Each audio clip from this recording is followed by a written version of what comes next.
I always thought my life was perfect. You know, like in the movies, a beautiful house in a quiet suburb, two wonderful kids, a wife who was always my closest friend and support. Sarah and I built this life together, step by step. Every day was like a piece of a puzzle that formed our perfect picture. I remember when we first saw our house. It was old, a bit run down, but we immediately knew it was ours. We spent hours discussing how to furnish it, what colors to choose for the walls, how to arrange the children's rooms, even where the Christmas tree would stand. Sarah always had impeccable taste. She turned that house into a cozy place we called our fortress. When our children were born, our lives changed. Their laughter filled every corner of the house. We spent evenings together playing board games, watching movies, or just talking. Sarah was an incredible mother, caring, patient, always ready to give her all for the kids. I often looked at her and thought, how did I get so lucky? Our relationship always seemed like an example to follow. We were never shy to talk about our feelings and supported each other in the hardest moments. She was not just my wife, but my friend, partner, and the person I could share everything with. I thought we were a team, unbreakable and strong. But life has a strange way of testing us. At the time, I never suspected that our perfect picture had cracks I hadn't noticed. At first, it was small things. Sarah began to seem more preoccupied than usual. She often sat with her phone in hand, sending messages with an elusive smile I didn't understand. Her gaze, once warm and open, had changed. Sometimes she seemed to be there, but at the same time, far away. I convinced myself it was just stress. She worked a lot, and raising children took a lot of time. We all get tired, right? I always believed we were strong enough to survive anything. I never imagined that the woman I trusted more than anyone in my life could hide something so devastating from me, that she could betray me. The day I realized the truth, my whole life fell apart. But the most painful thing was realizing that it didn't happen suddenly. It was the little things I hadn't noticed, the signals I had ignored. And now I want to share my story with you, not to gain sympathy, but to make sure you don't repeat my mistakes. You see, the greatest tragedy in relationships isn't betrayal. It's the moment you stop hearing each other. Sometimes, that becomes apparent far too late. At first, it was barely noticeable, almost imperceptible. Sarah had always been so predictable, calm, and open. But something changed.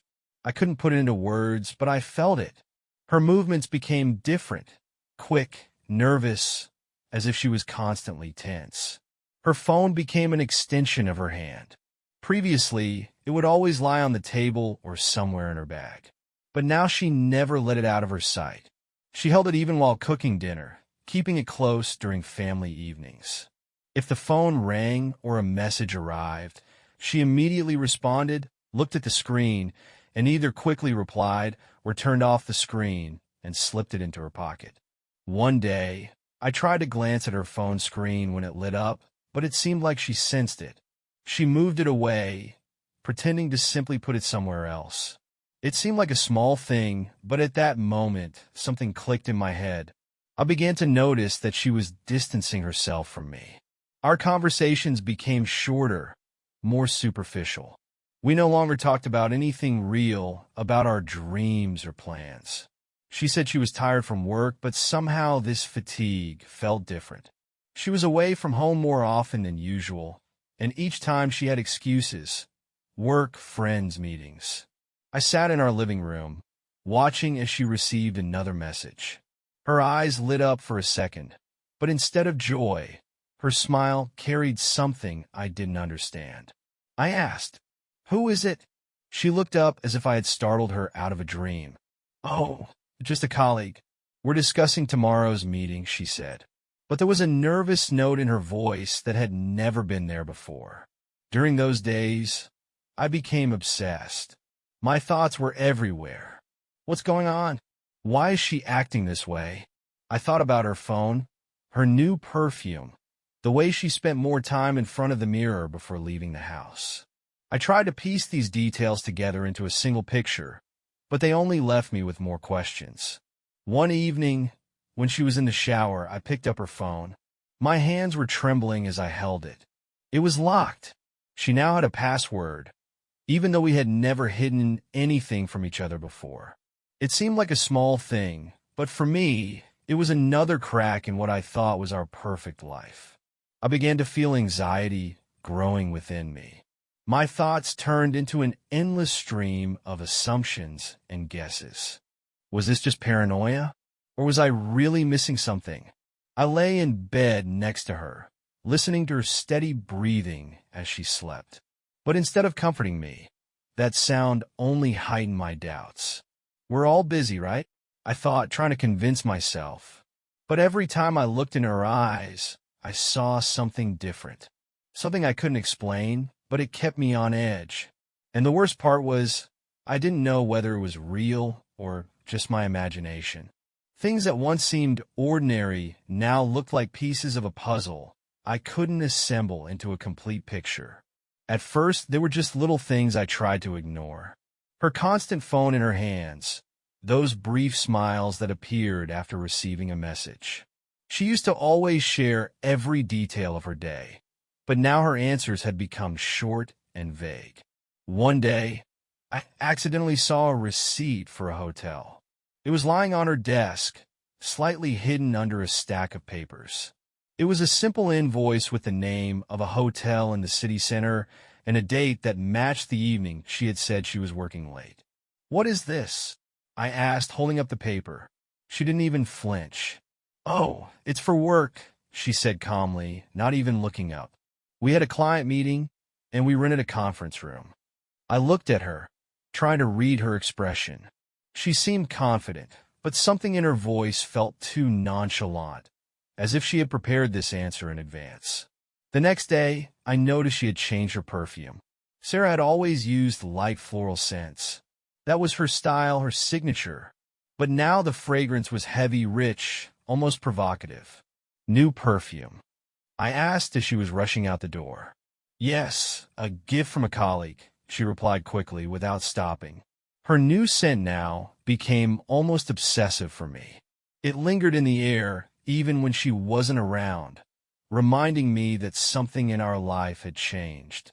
Another time, when I decided to pick up her car from the repair shop, I found another thing. In the glove compartment were receipts from a cafe near that same hotel. The receipt listed 2 coffees and a dessert. I knew Sarah didn't drink coffee in the evening. She always chose tea. I held the receipt in my hands, feeling anxiety growing within me. Why was she there? And with whom? It could have been a colleague. It could have just been a work dinner. But why hadn't she mentioned it? Day by day, my anxiety grew. She started coming home late. Her excuses always sounded logical. Work, meetings, projects. But each time, I noticed how she avoided direct eye contact. One evening, when she came home later than usual, I decided to talk. "How was your day?" I asked, trying to sound casual. "Oh, long and exhausting. The workload is only increasing," she replied, and immediately went to the bedroom. That was odd.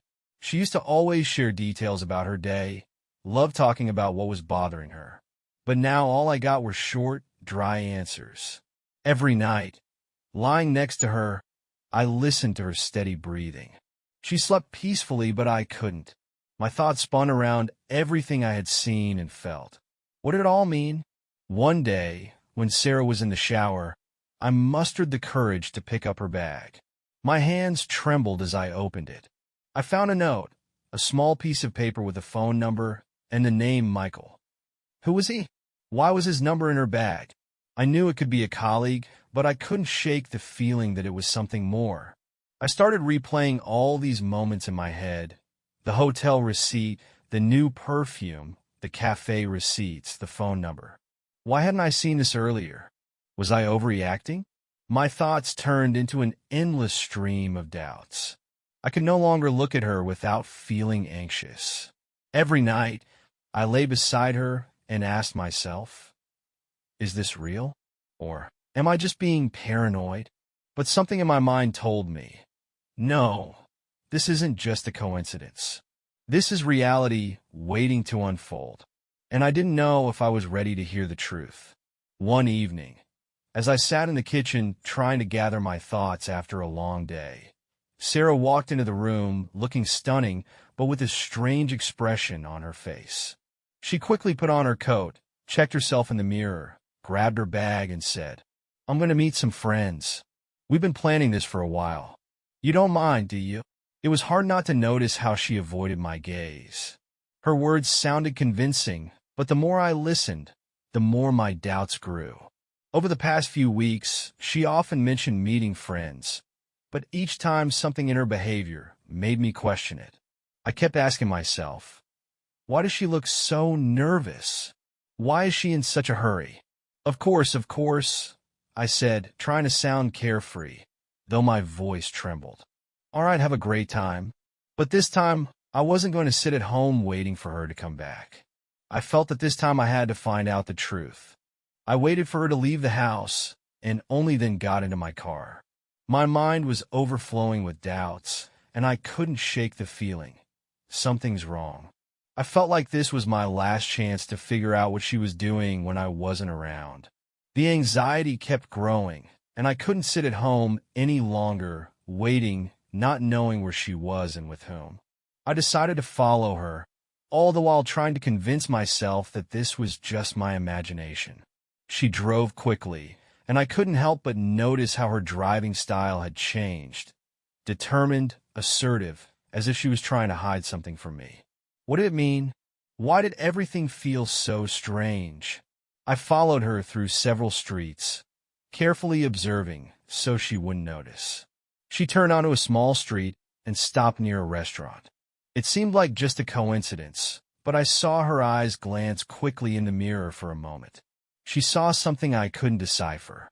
My hands started trembling, and I instantly decided I needed to go further. I parked at a distance, watching through the window. Sarah got out of the car and went inside the restaurant. It seemed like she was alone, and all I could do at that moment was sit in the car and wonder why she hadn't mentioned this evening with friends. A few minutes passed, but Sarah didn't return, even though I was watching the restaurant. I decided to follow her, trying to be as inconspicuous as possible. After taking a few steps, I saw her enter through the restaurant's side door. She wasn't alone. She was with a man. Tall, dark, with an attractive appearance. Their eyes met, and I saw their faces light up with smiles. Sarah, my wife, my heart, my rock, was walking in the arms of this man. I felt as if I had lost my voice. My heart raced faster and faster, but I couldn't look away. It was shocking, but even more shocking was the fact that I stood there and couldn't do anything. I just stood, watching as my world slowly crumbled. I didn't even know how much time had passed. My thoughts and emotions tangled together. I didn't want to believe my eyes, but I saw them go into the restaurant together, without a doubt. This moment became a turning point. I realized I could no longer live in this illusion. This was my truth, and I couldn't ignore it any longer. I went back to the car, feeling everything I had held in my heart for so long begin to unravel. And I knew that after this, I would never be the same person again. I sat in the car, not taking my eyes off the place where she stopped. My heart was pounding wildly, and it seemed my hands would start shaking so much that I wouldn't be able to hold the steering wheel. But I forced myself to pull it together. I couldn't believe what was happening, but every signal, every move she made led me to this thought. Something was wrong. She was near a motel, a small, dark place I had never noticed before, even though it was just steps away from where we often spent time. Her car was parked in the lot, and she got out quickly as if in a hurry. I pressed on the brake, but didn't leave the car. My thoughts swirled, and it never crossed my mind that I was now actually spying on my wife. Sarah walked quickly to the entrance, and I noticed how she looked around. It was so suspicious. She didn't want anyone to see her, but she didn't think I'd be following her. Her body was tense, her hands clenched into fists, And even though she tried to walk confidently, I could see something was bothering her. I couldn't leave the car. Something inside me kept me in place, as if I didn't want to confirm what I was already beginning to suspect. Everything felt like a bad dream, and I couldn't believe it was really happening. She approached the motel door, entered a code, and went inside. But here's the worst part. It wasn't this. A few minutes later, I noticed a man approaching the same room. Tall, athletic, with a calm and confident look. His face was unfamiliar, but something about his figure irritated me, as if I had seen him before. He stood at the entrance, checking something on his phone, then looked up and saw her. Their eyes met, and I couldn't help but notice how something more than just a casual meeting appeared between them. She walked up to him, and he reached out and gently touched her shoulder. Sarah smiled, the same smile she used to give me when we first started dating. I saw her hand linger on his chest, and suddenly all my doubts, all my suspicions became reality. This wasn't just a colleague. They went into the room together. All that was left with me was emptiness, a heavy, almost physical sensation that my life no longer made sense. I sat in the car, nervously watching as they disappeared behind the motel doors. And with every second, my thoughts grew darker. I felt like I had just witnessed the collapse of everything I had ever loved. But then something unexpected happened. I waited, sitting in the car, trying to figure out what to do next. Suddenly, I saw the motel doors open again, and another woman came out of the room. She was wearing a dark coat, her face hidden under a hood, but her movements were so confident that I immediately knew this wasn't just anyone. She approached the same man, hugged him, and kissed him on the cheek. My heart suddenly stopped. What was happening? Why were they together? Why hadn't Sarah told me about this? And why was I only now beginning to notice how much I had missed earlier? I couldn't stay in place. My head was overflowing with emotions, and I decided to get out of the car. Only one question swirled in my mind. What should I do now? I walked toward the motel, not knowing if I could tell her everything I was thinking. But as I approached the door, I was overcome by a feeling that this wasn't where I should be. I couldn't understand how everything had changed so drastically. I went back to the car, not knowing how this would end. The overwhelming shock and despair of what was happening wouldn't let me rest. My world had just turned upside down, and I couldn't understand how it had come to this. I sat behind the wheel, unable to move forward. All I felt was a broken heart and emptiness. She had betrayed me. But even more important, I began to realize that I could no longer trust anything that once seemed true to me. The next day, I couldn't focus on anything else. All these suspicions I had tried to suppress were now more than real. It felt like a stream of consciousness I couldn't stop. I couldn't imagine that my wife, Sarah, with whom I had spent more than 10 years, could so shamelessly deceive me. All these changes, the little things I initially ignored, now carried crushing weight. Her detachment, the new perfume, the hotel receipt, the strange calls. I began to piece it all together, and these thoughts became increasingly obsessive. If only I had paid attention earlier. If only I had stopped to ask instead of trying to come up with excuses. But now it no longer mattered. I had decided that today I would get the answers to my questions. So, when she told me that evening that she was going to meet with her friends, I didn't ask for details. I didn't want to be the one who believed in lies. It wasn't just a desire to learn the truth. It was a matter of dignity. I could no longer remain in the shadow of this deception. "All right, have a great time," I said, trying to keep my voice calm. But deep inside, something pulsed, and I knew that this time I wouldn't stay home. I waited for her to leave, and only then did I set off after her. My hands were cold, my heart was racing, but I forced myself not to panic. I followed her at a distance, trying to remain unnoticed, but the closer I got to the place where she usually met her friends, the more my suspicions grew into reality. Sarah pulled into a familiar motel. a place I had never noticed before. Why hadn't she told me about it? Why hadn't she mentioned that she was spending the evening there? Her behavior seemed so suspicious that I started feeling an overwhelming shock building within me. I parked at a distance, watching her car.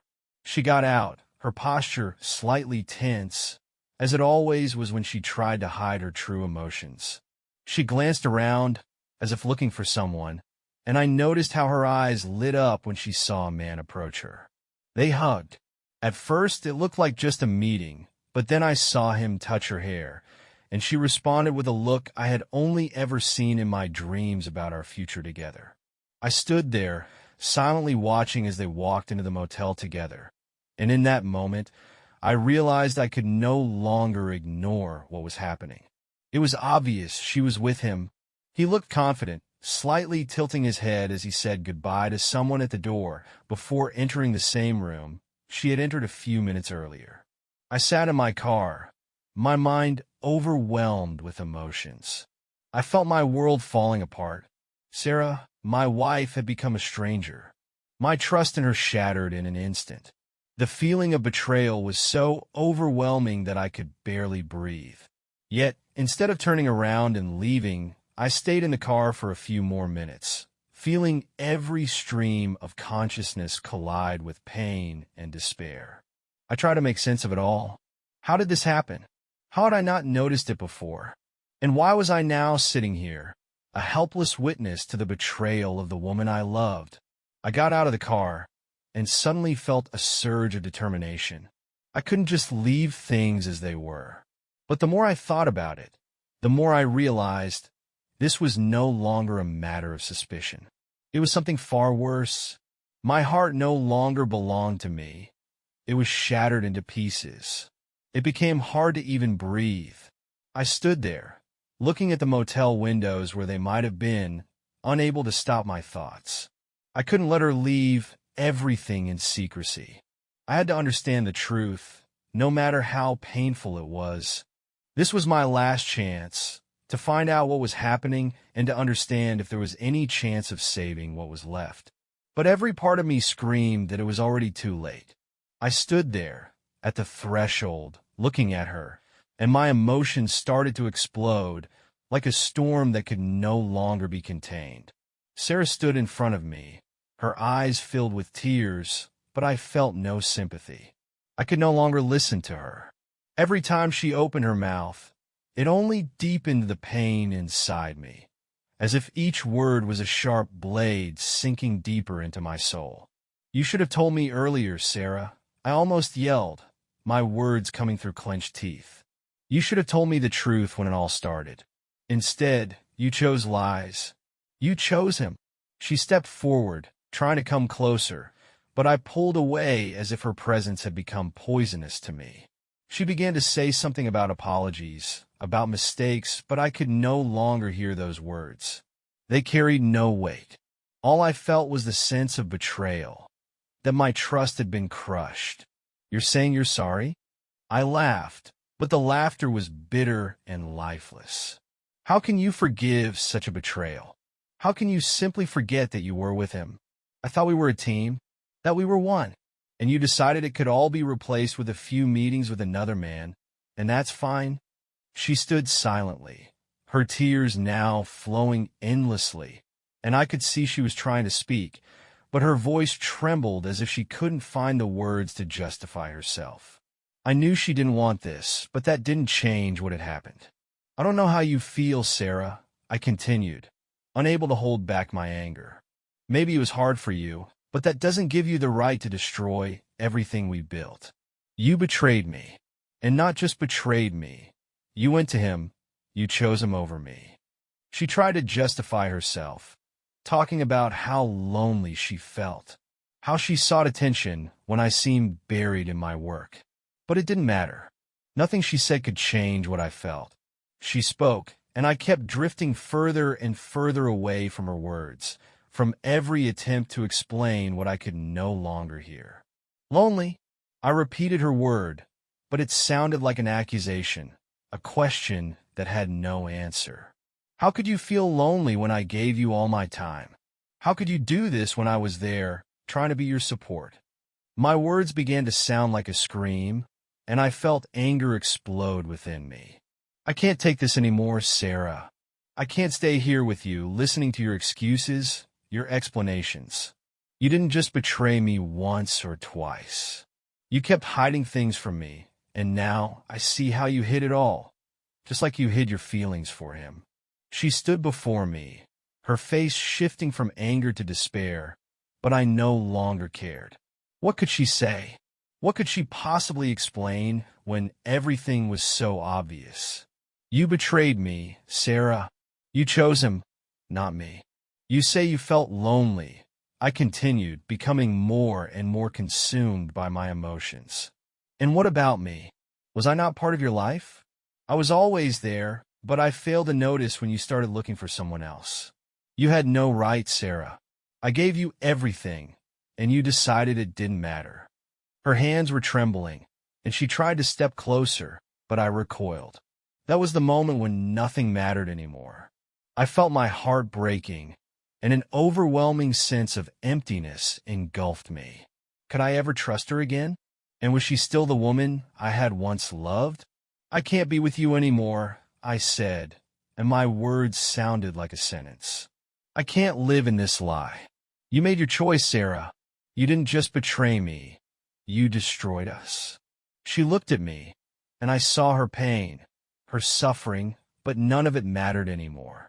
Everything had changed, and I couldn't live with this truth any longer. My love for her, my trust, all of it had been crushed by her betrayal. And now I had to leave. It was more painful than anything I had ever experienced. But I knew it was the right decision, because without trust, nothing could be rebuilt. And what she had done could never be undone. I sat at the table, unsure if I could even go through with it. All my thoughts, all the emotions I had tried to suppress, now overwhelmed me. My head was filled with memories, emotions, questions that had no answers. My hands held a glass of water, but I couldn't taste it. I didn't even notice her sitting across from me, staring at me, her eyes full of tears but devoid of the warmth they once held. She tried to say something, but I couldn't listen. Every word from her was just another blow to my heart. She spoke about her loneliness, her mistakes, about how things weren't as they seemed. But I couldn't take it anymore. She had shattered our world, and now it was just an empty echo. We sat in that silence, broken. I knew this was the moment when I had to make a decision. I could no longer look at her the way I used to. All our dreams, all our promises, everything we had shared was now destroyed. Sarah, I began, my voice trembling with the pain I was trying to contain. I can't live like this anymore. I can't be with you anymore. None of this makes sense. You chose him. You betrayed me. And even if you apologize, even if you say it was all a mistake, I can't go back. I saw her face change, saw her try to deny it, but I was already convinced. This wasn't just an emotional decision. It was a necessary one. My heart could no longer bear this truth. All these months, all these years together had now become nothing more than debris I could no longer carry. I felt every cell of my body searching for a way out of this pain. I thought you were my other half, I said, trying to speak clearly, though my voice kept betraying me. I was ready to stand by you through anything. But you destroyed that. You changed everything. And I can't take it anymore. I can't stay with you after what you've done. She tried again to come closer, her hands reaching out to me, but I pulled away. Her touch no longer brought me comfort. It felt empty, just like all our words and our entire history had become empty. You don't understand, she whispered, her voice broken. I didn't mean for this to happen. I was lonely. You didn't notice. I couldn't live like that anymore. I looked at her, and I had no answer. It wasn't that simple. I wanted to be the one to give her a second chance, to forgive her. But I couldn't anymore. I realized I no longer believed her words. I no longer believed in us. You want me to forgive you? You want me to come back to you after everything you've done? I felt my anger rising, but at the same time, it was more of a desperate attempt to find a way out of this emotional chaos. You destroyed us, Sarah, and I can't be part of this anymore. This is the hardest decision of my life, but I know it's the right one. She froze, her face turning pale. She didn't even try to argue because she understood I had made my decision. I knew she loved me, but her love was no longer enough. Everything we had was now foreign. This was the end. I can't go back to who I was, I said, severing the last ties between us. We can't be together anymore. This is the end. My words sounded like a verdict, and at that moment, I realized I could no longer live in the lie we had built together. I could no longer accept this reality. She was a stranger, and I had become a stranger to her. This was the finale, and I didn't know if I would ever find a way to restore what had been lost. But I knew one thing. I couldn't stay in this hell. I had to leave to find my path. And even if this path would be hard, even if I didn't know what to do next, I had to take it. Goodbye, Sarah, I said, turning toward the door. And when I walked away, I felt everything changing. My soul was torn apart, but I knew it was the only right decision for me. The move wasn't just physical, it was emotional. All those boxes, the items I packed, felt like fragments of my old life, each of them reminding me why I was here, why I had decided to leave. In the old house, silence filled the rooms, and her presence felt unbearably palpable. I could feel her in every corner, even when she was far away. But I knew I had to do it. I couldn't live in memories, in that old reality that no longer belonged to me. Each new day became a battle for me. I woke up in an empty apartment, staring at unfamiliar walls, and I had to find a way back to myself. At first, everything seemed so difficult. A completely new place, new habits, every movement and thought reminding me that I was no longer the person I used to be. Everything I did was on the edge of my ability. But every step, even the smallest one, gave me the sense that I was moving forward, that I was still alive, that I had a chance for something more. I couldn't forget everything that had happened. The betrayal, the pain, the anger, the despair, they all stayed with me, like a shadow. But now that I was alone, I could start to accept what had happened. It wasn't easy. I constantly felt an internal conflict. Did I have the right to a new life after my old one had been destroyed? But the answer came with each passing day. I did have the right. I had the right to live without pain, without deception, without betrayal. My mornings became different.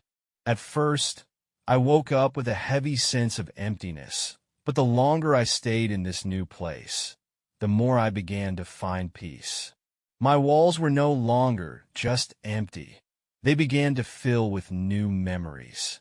I bought new furniture, took my time arranging it. I tried to create a new space for myself, one that would help me forget the old moments that weighed me down. But I also learned to accept those memories, allowing them to be a part of me without letting them destroy me. The hardest part was dealing with loneliness. My nights, sitting in silence, were the most difficult. I often searched my thoughts for answers to the question of why this had happened. I tried to find the strength to forgive her, but I also sought the strength to forgive myself. I had allowed her deceit to destroy us, but I had also allowed myself to become stronger because of it. One evening, sitting on the balcony of my new apartment, I looked out at the city. It was so quiet that I could hear my thoughts, and I realized that I no longer wanted to live in the past. Neither did my children. They didn't deserve to see me broken and forgotten. I had to be strong for them. My resolve became firmer, and I felt myself starting to rebuild, even if it would take time. It wasn't easy. It was scary and painful, but each new day gave me a chance to become strong again. Step by step, I began to build a new life. I started going to the gym, meeting with friends, doing all the things I hadn't found time for before. I was learning to laugh again, learning to be happy again. I started seeking new opportunities for myself, for my career, for my future. And while the pain lingered, I felt that it was only temporary. The most important thing was that I felt I still had strength.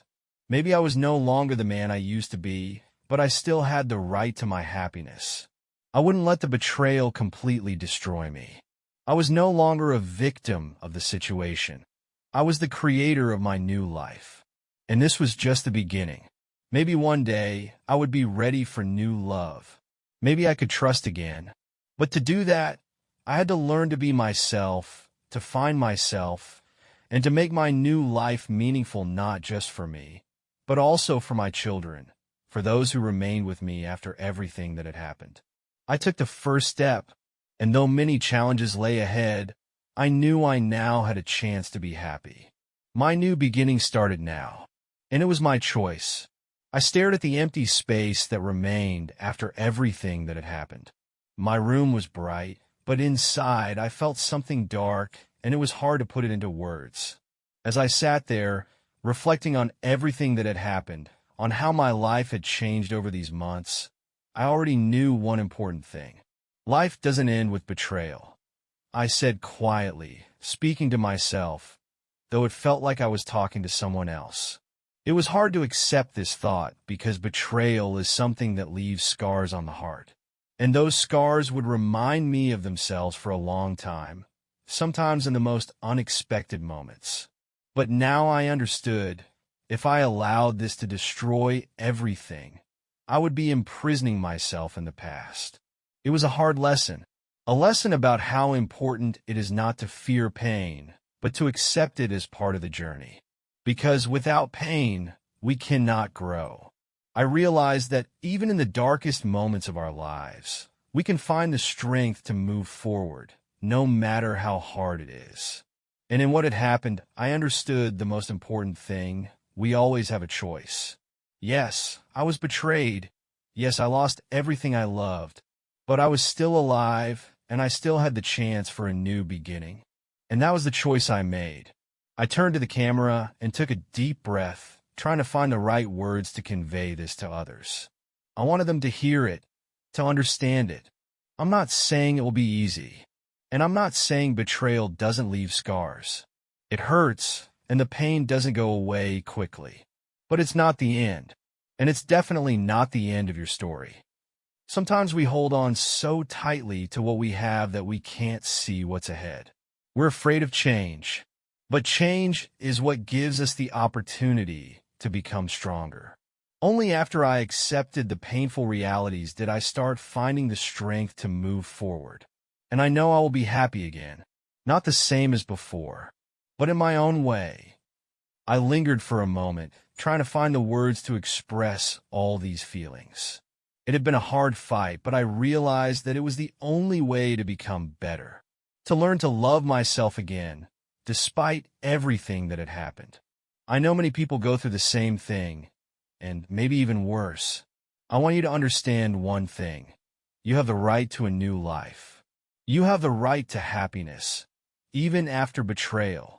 And most importantly, you are not alone. This is not your fault, and it is not your responsibility to fix everything. It's a hard lesson, but it pushes us forward and makes us better. I sat there for a few more minutes, silently reflecting on how much time I had lost searching for excuses for someone else's mistakes. Now, I understood that the key was to accept myself and give myself the opportunity to move forward without looking back.